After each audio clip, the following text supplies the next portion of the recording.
Ето в какво състояние пристигна Toyota CHR 2017 година, 1.8 бензин хибрид, 122 коня, изпълнение лаунч. Автомобилът вече е почистен и е готов за оглед. Преден капак, предна броня, цялата дясна страница на автомобила са без нито една забележка. Ето и отзад също. Таванът, както и цялата лява страница на автомобила са без каквито и да е било забележки. Една единствена точка има на задната лява врата, от която ще поправим. Долу автомобилът е абсолютно чист, без абсолютно никаква ръжда. Лаунч изпълнение, както казахме, отвътре салонът е полукожен, в добро състояние. Таванът също черен таван, както и задните седалки.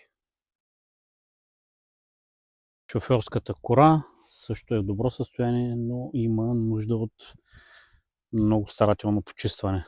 Показания 154 405 км, като имаме индикация за мека гума. Мултифункционален волан, Bluetooth, имаме Line Assistance, имаме темпомат, както и Park Assistance, също имаме и мъртва точка. Прибиране на огледалата, Auto Hold система, както и изводи за AUX и USB. Навигационна система, както подгрев на предните седалки и климатроник.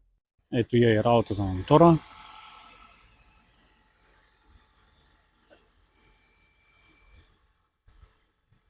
Солови джанти на Toyota с размер на гумите 225-50-18 летни, но ще бъдат подменени. Багажното отделение. Имаме оборудване с компресор, лепило, крик ключ, както и всички инструменти.